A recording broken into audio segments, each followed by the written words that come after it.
Seorang mursyid yang arif itu di dalam tasawuf memang ada istilah untuk menyebut atau gelaran tuan gurunya itu adalah mursyid dan yang arif. Mungkin ada orang arif tapi tak mursyid, tapi orang mursyid mesti arif. Mursyid itu dari kata irsyad. Irsyad itu adalah bimbingan, maka mursyid pembimbing.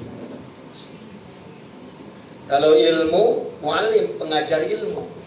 Tapi irsyad dari kata ar-rusydu. Ar-rusydu itu adalah membuat akal dan jiwa baik, itu ar-rusydu. Ada doa Allahumma alhimna rusydana, katanya. Ya Allah, ilhamkan akal pikiran kami, inspirasikan, rusda. Isinya apa? Ilhamkan, alhimna rusydana. Rusydana itu akhirnya disebut akal pikiran kami. Maksudnya adalah berikan inspirasi ya, yang di dalam pikiran kami ada bimbingan kepada kebaikan. Sehingga ada doa seperti Allahumma alhimna rusydana, ya, rusdan. Anak kecil ketika dewasa dan tahu baik dan buruk itu disebut sudah akalnya sudah ar-rusd. Ya. Sudah ada rusd, sudah ada bimbingan dari dalam tentang baik dan buruk. Seolah-olah di dalam diri manusia itu sudah ada baik dan buruk. Nah, perlu itu dihidupkan, ya, itu dihidupkan, dan itu jika dia sudah dapat menghidupkan kebaikan di dalam dirinya, maka berarti rusdunya itu sudah hidup. Nah, seorang mursyid itu adalah seorang yang menghidupkan sifat baik yang ada di dalam diri kita. Semua manusia sama terdapat sifat baik, karena sifat baik itu sebetulnya dari Allah. Artinya semua orang punya Allah yang memberikan sifat baik, tetapi yang membukakan hatinya untuk Allah berikan sifat baik, Allah tumbuhkan, Allah hidupkan, ya, itu adalah orang-orang yang Allah kehendaki. Nah, seorang mursyid adalah dia yang sudah hidup terus, maka dia mesti membimbingnya. Namun cirinya seorang mursyid itu adalah nasih, menasehati. Maka dimanapun dia ada, dia akan memberi nasihat. Itu adalah kecakapan, kepakaran, bakat yang Allah berikan. Karena ada wali yang diam, tak pandai cakap. Ya, seluruh perbuatannya masya Allah baik, tapi tak pandai cakap. Itu wali saja dan ma'rifat. Tetapi mursyid memang Allah beri kepandaian untuk cakap. Mampu menerangkan perkara-perkara yang orang ramai tak mampu. Dia punya kemampuan untuk cakap, menjelaskan sesuatu yang rumit, yang halus, yang dapat mendekatkan kepada akal sehingga menjadi logik dan paham. Itu seorang mursyid. Jadi kalau seorang mursyid diam, tak mursyid, meskipun dia soleh dan wali. Jadi itu sebabnya kita dikatakan guru. Kita cari guru syekh yang mursyid.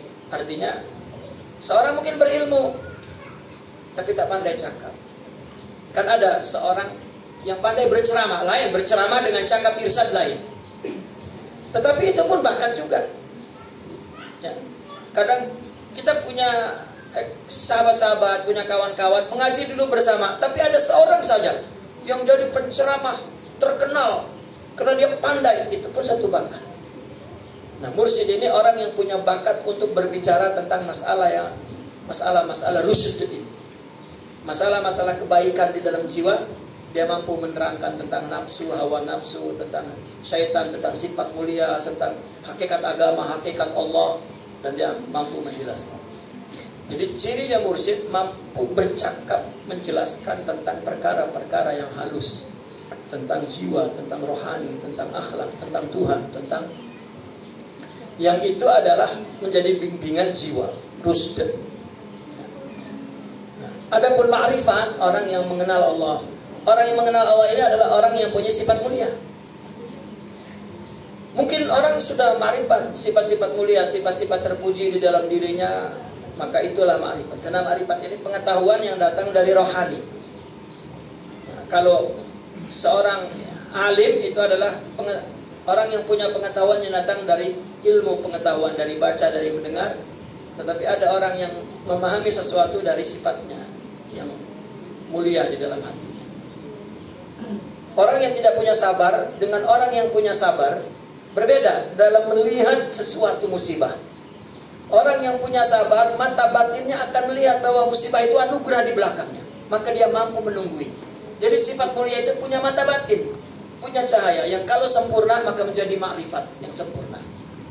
Nah, seorang arif adalah seorang yang punya sifat-sifat mulia. Maka mata batinnya betul-betul cerdas. Sama jelasnya melihat sesuatu yang gaib itu dengan mata melihat sesuatu benda. Ya, maka itulah arif. Namun ada orang yang melihat tapi tak pandai cakap. Karena yang dia lihat adalah benda gaib, benda halus. Seperti musibah, dia lihat anugerah. Ini kan batin yang melihat. Ya, kadang-kadang akal pun boleh bicara begitu. Contoh misalnya, kalau saya tanya tuan-tuan nih, ujian Allah mana berat? Di anugerah apa di musibah? Tuan-tuan, ya puan-puan, ujian Allah, ya, mana yang berat Allah uji? Di dalam musibah apa di dalam anugerah? Anugerah, kan? Sehat berarti akal. Tetapi kalau dipilih nak musibah kan nak anugerah. Nak anugerah. Nah itu mata batin tak melihat bahwa musibah itu anugerah. Anugerah itu musibah. Nah, mereka punya mata batin, tahu hal-hal yang tak dapat dilihat oleh mata. Kalau ditanya, mana berat orang dipuji dengan dicaci? Musibah itu, ujian dari Allah itu, orang jatuh karena diuji oleh Allah.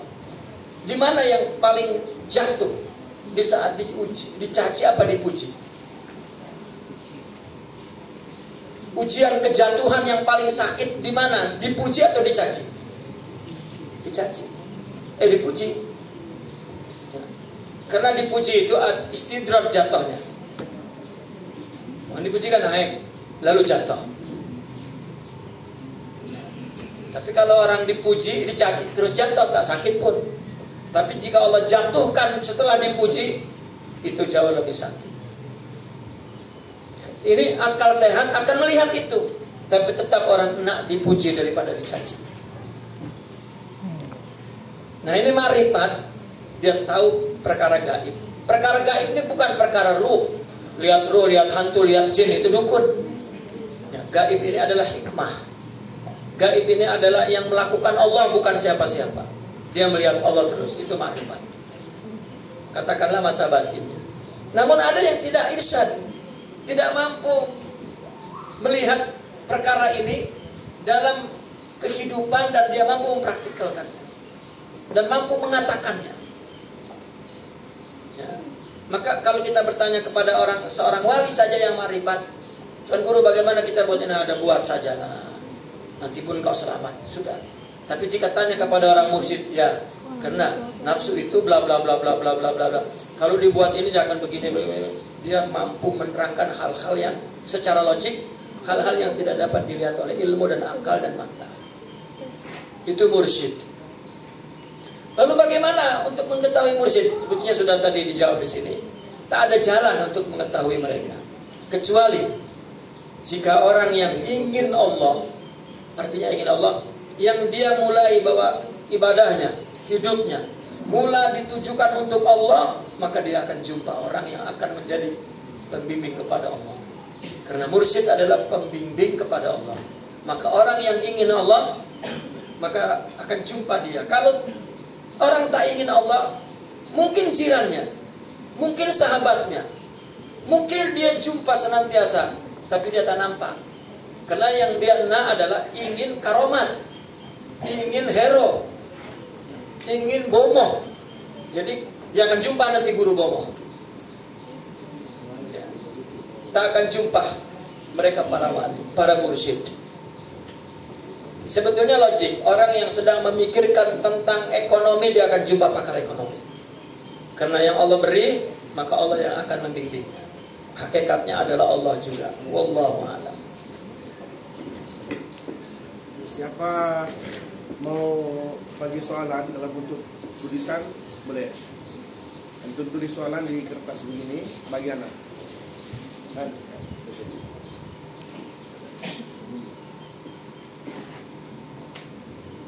Oke, untuk mana tahu untuk segan mau bercakap kan?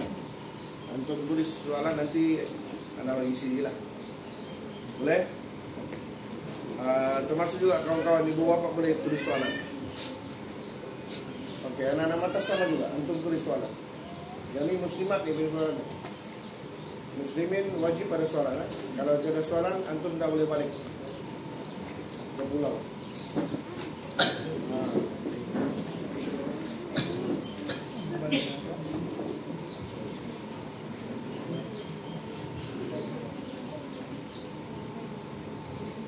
Kalau orang pelat bolehkah menjadi imam? Maksudnya pelat dalam bacaan Al-Quran ketika menjadi imam, sahkah sholatnya? Sebetulnya dalam fikih dianjurkan orang yang pelat tuh, yang jadi imam itu orang yang fasih, orang yang mampu menguraikan huruf semuanya. Maka hendaknya kalau masih ada orang yang fasih, dahulukanlah orang yang fasih, jangan orang yang pelat. Tapi kalau ada yang imam memang tak ada yang baca Quran, hanya orang yang pelat tak apa, ya itu dibolehkan. Ad-darurat tubihul mahzurat. Dan sebaiknya jangan lama-lama orang pelat, ya, kena cari orang yang fasih. Agar jika ada saja orang fasih, siapapun dia, maka ya, karena orang yang menjadi imam itu adalah yang aqra'uhum, yani afsahuhum, a'lamuhum, ya atqahu. Tapi untuk jadi imam itu karena imam membunyikan bacaan, maka yang lebih utamakan adalah bacaannya yang lebih baik. Bagaimana dia soleh tapi bacaannya tak betul, tak jadi makmum, tetap yang afsah, ya, karena imam tuh bacaannya itu yang. Adapun kalau dia soleh, ya, untuk menjadi contoh, cukuplah dia menjadi contoh, jangan menjadi imam. Anak kami mau belajar, tapi dalam masa yang sama kami mau khidmat dengan orang tua, sedangkan kami mau menuntut ilmu dan belajar. Sebetulnya kalau umur anak ini masa belajar, ya orang tua mesti memberikan haknya untuk belajar. Ini tidak diterangkan khidmat orang tua ini apakah orang tuanya sakit, ada orang yang mengurusinya, ya, kecuali dia, maka kecuali itu, maka ya, pilihlah orang tua untuk merawatnya, mengurusnya. Tapi kalau keinginan ini hanya dari anak, pengen khidmat, sedangkan masa dia adalah masa belajar, maka belajar lebih utama. Karena jika yang khidmat, yang mengurus, yang merawat orang tua ada, maka biar berikanlah, ya. Karena dia menuntut ilmu dan menjadi orang yang soleh, justru banyak sekali faedahnya kepada orang tua, dan juga termasuk anak yang taat dan soleh, ya, kepada orang tua, ya. Dan hak belajar adalah hak anak yang mesti diberikan kepada orang tua. Kecuali ibunya sakit, tak boleh berjalan, tak ada orang yang merawat, yang mengurus kecuali dia, maka silahkan berhenti mengaji dan uruslah orang tua, itu jauh lebih bermanfaat. Apakah solusi untuk kami yang sedang fokus belajar tapi dalam masa yang sama ada lelaki yang mau berkenalan dengan kami? Alamak.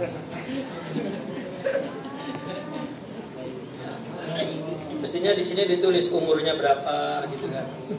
Kalau udah umur 27, cepat-cepat kawin saja, karena bahaya. Dan nikah terus. Ya. Tapi kalau masih muda, jauhkanlah laki-laki itu. Oh, nanti kami tak ada jodoh ada tulisannya sudah, tak akan salah, tak akan pindah.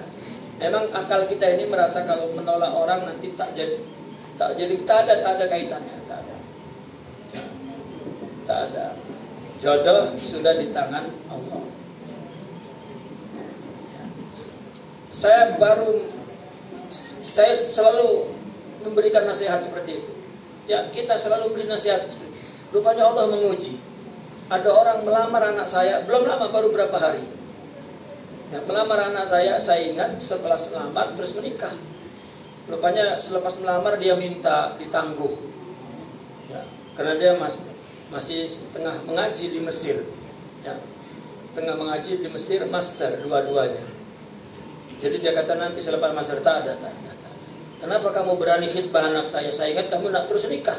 Kalau memang, ya karena saya takut nanti saya tak dapat jodoh. Dia cakap begitu budak tuh. Ya, kalau saya tak lamar sekarang nanti saya tak dapat. Ya, tak dapatlah istri anak Syekh ini. Dia cakap gitu. Oh, jodoh itu sudah ada di tangan Allah. Saya ingat kamu berani datang bawa orang tua semua kepada saya untuk melamar. Saya kira nak terus nikah, rupanya nak tangguh 2 tahun lagi. Kata saya tak ada. Ya, saya kembalikan khidbah ini atau kamu nikah segera. Hari Sabtu itu saya kedatangan orang melamar. Kemudian Ahad malam saya pulang berceramah di depan adik sepupu saya yang dilamar. Saya menasehati, kamu sudah berani melamar karena cepat menikah. Karena kata Nabi, inna likulli dzi ni'matin mahsud. Ya. Wa asta'inu bil kitman ala qada'i hawaijikum, inna likulli dzi ni'matin mahsud. Maka Nabi menyuruh kalau melamar sembunyikan. Kenapa? Karena nikmat ini nanti terkadang diuji oleh Allah. Ya. Rupanya esok dia Sabtu melamar, hari Isnin dia datang. Katanya nikahnya nanti lepas 2 tahun. Baru tadi malam saya nasihati orang, rupanya teruji pada hidup saya. Itulah. Kalau laki-laki ini nak menikah dan perempuan itu memang umur siap, apa semua siap, maka nikahlah. Jangan ditangguh-tangguh. Kalau tak nak, karena masih belajar, cakap kepada lelaki itu, datanglah setelah aku habis belajar. Nanti jodoh kepada orang lain, ya berarti memang tak ada jodohnya. Tak ada istilah salah alamat, tak ada istilah gagal. Gagal itu hanya bahasa logika. Ya. Aduh aku gagal, bukan, tak ada tulisannya di Lauhil Mahfuz, tak ada takdirnya. Tak akan Allah salah bagi. Allah bagi ke si E, rupanya jatuh ke si B. Allah gagal memberi tidak. Ya. Maka pemahaman kita perlu diubah agar ada sugesti yang benar. Ya. Karena akal ini terkadang memberikan sugesti yang tak benar. Contoh misalnya, daging kambing katanya buat kolesterol, padahal daging lembu yang buat kolesterol. Tapi semua orang pikir daging kambing, jadi jika makan daging kambing terus kolesterol. Jadi pikiran itu yang dianut telah mensugesti semua anggota tubuh, maka menjadi apa yang dipikirkan. Ya. Ana inda zanni abdi. Saya ikut apa yang disangka hambaku. Saya bukan. Tetapi mesti berdasarkan ilmu yang benar. Ya, itu contohnya. Jadi jangan waktu belajar terganggu dengan laki-laki. Oh dia anak pinang, nanti lepas mengaji bersiap-siap untuk tidak jadi. Jangan dipinang tahun ini, nikah 4 tahun kemudian. Rupanya tak jadi, lepas 2 tahun, baru 2 tahun laki-laki sudah nikah dengan orang lain. Sudah jangan, oh sakit hatiku, dia mengkhianati itu. Jangan, itu tidak ada takdirnya. Jadi pergilah ke tauhid, pergilah ke akidah kita. Karena kita rencana Allah yang menentukan, kan itu sudah kita pahami itu. Kita yang salah, kenapa? Ya, kita seolah-olah dapat menentukan hidup ini, jangan. Ya. Saya baru mengalami perkara itu tuh. Makanya saya cakap dengan laki-laki. Ada 3 perkara. Jika kamu merasakan 3 perkara ini ada, maka segera menikah. 1. Jika kamu atau anak saya mulai tertarik dengan orang lain. 2. Kamu ada keinginan untuk maksiat. dengan orang yang sudah kamu bina. Ya. Ketiga, tiba-tiba kamu kehilangan cinta karena melihat sesuatu yang buruk pada calon kamu, maka segera menikah. Ya. Karena semua dalam syariat, dalam akidah itu diatur oleh Allah Subhanahu wa Ta'ala. Tapi kadang-kadang keinginan kita, hawa, ya, kita ada ilusi yang kita tak paham, ya, tapi kita enam. Apakah hukum orang yang ingin menggunakan purda tetapi dia malu karena tidak mempunyai ilmu yang banyak? Purda ini untuk menjaga dirinya dari hal-hal yang dia tidak mampu menahan ujiannya, menahan gangguannya. Ya. Hukumnya purda itu tidak ada hukumnya boleh. Hukum boleh ini dapat berubah menjadi wajib, dapat berubah menjadi sunnah, dapat berubah menjadi makruh, dan dapat berubah menjadi haram. Tergantung. Kalau wajahnya cantik sangat dan banyak orang terfitnah oleh kecantikannya dan dia nak menjaga diri, maka wajib penutupnya. Ya. Tapi kalau ada wajahnya memang tak ada orang tengok, tak payahlah ditutup. Ya. Tak ada orang tengok pun nanti orang salah sangka, dikira cantik rupanya. Nah, tak cantik pun. Ya, saya bicara syariat. Ya, bicara syariat. Adapun di persekitaran yang memang dijaga purda itu, maka pakailah. Karena ada bi'ah yang ingin dijaga. Ya. Ada bi'ah yang ingin. Karena kalau orang nafsu tak kira itu cantik tak cantik. Ya. Orang gila pun kalau jiwanya rusak tak, karena persekitaran ini adalah persekitaran yang baik, persekitaran yang mulia, dia nak jaga bi'ah ini, maka dia wajib memakainya karena menjaga bi'ah itu. Ya.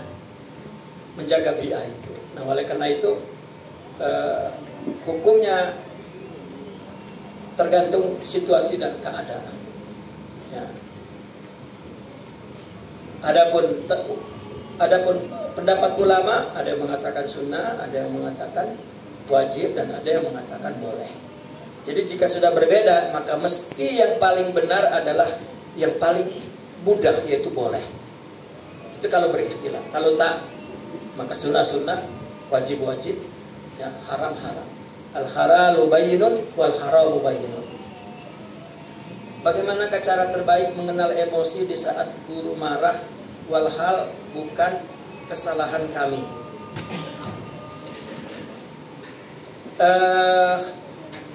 Ada perumpamaan begini. Hasanatul abrar sayiatul muqarrabin. Hasanatu al-murid sayiatul syaikh. Katakan begitu.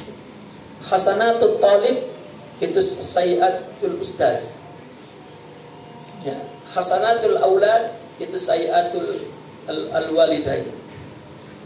Pandangan anak itu baik, mungkin pandangan guru itu tak baik. Seperti kita berdiri di bawah, ada orang berdiri di atas menara. Kita mengatakan ini aman, kita hanya merasa aman di sekitar kita. Tapi orang di atas tengok tak aman tuh di tempat yang kamu tak nampak tuh.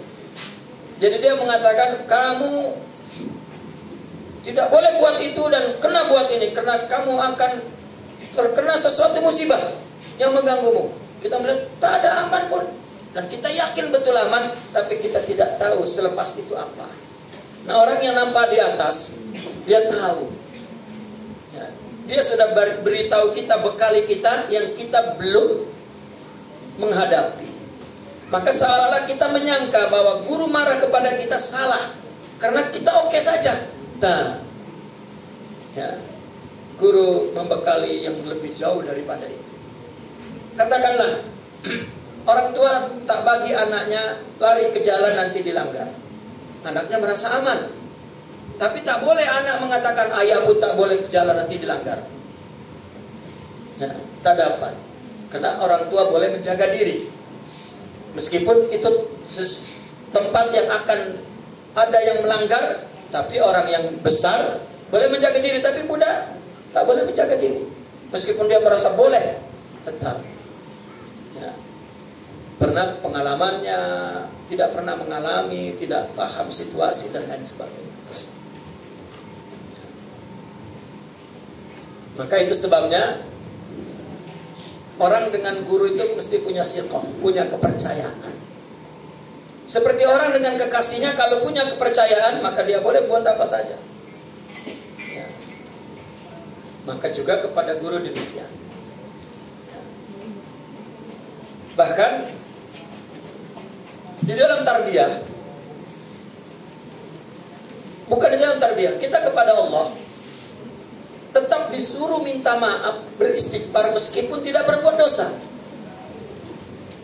Coba, selepas kita sholat, kita salam, Assalamualaikum, Assalamualaikum. Apa ucapan yang pertama kali diucapkan yang sunnah? Istighfar. Kita sholat bukan maksiat, tapi Allah, Nabi suruh istighfar. Mungkin banyak kelemahan dalam sholat, tidak sempurna, tidak khusyuk, tidak fasih, atau banyak lalai, kita istighfar. Dalam melakukan kebaikan pun mungkin saja kita sebagai murid tidak sempurna, maka guru ingin menyempurnakannya, ya, maka kita disuruh mengaku salah. Jadi jangan mengaku salah karena berbuat salah. Mengaku salahlah ketika dia berbuat baik. Kenapa? Karena dia akan disempurnakan. Itu tarbiyah.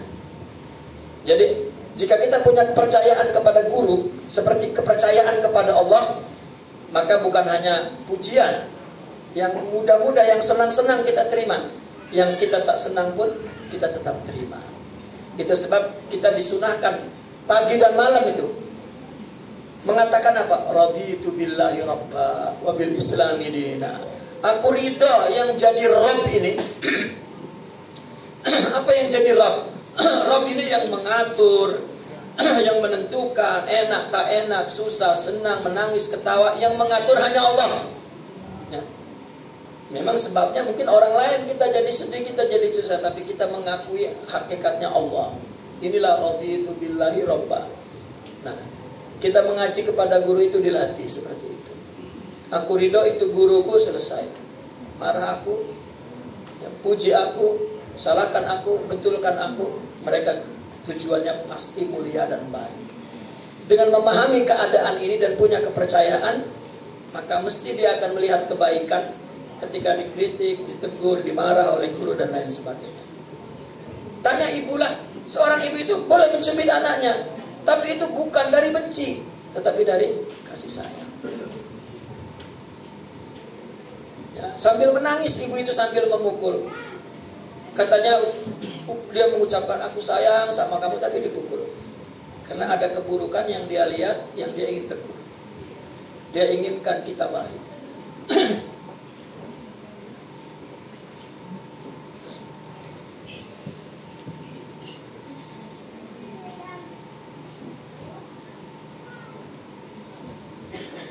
Ini pertanyaan bagaimana kenal diri, kenal Allah. Bagi contoh sekali.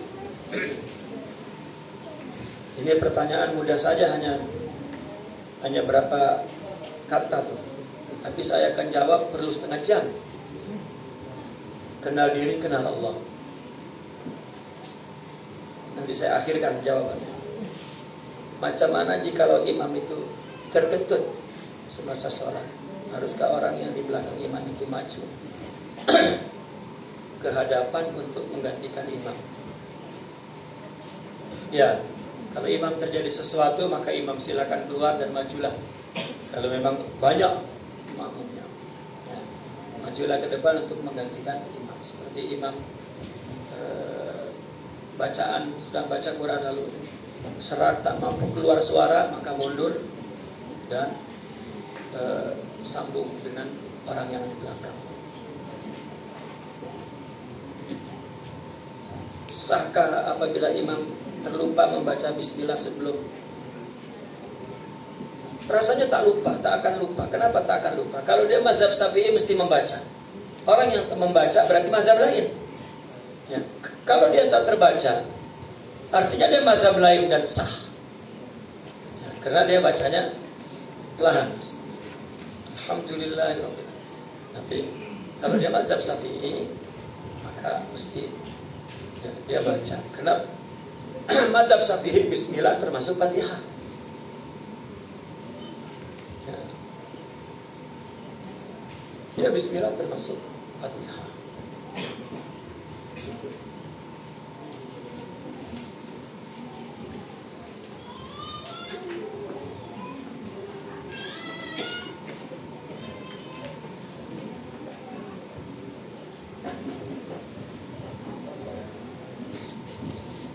Macam mana yang dikatakan kenal diri dan kenal Allah?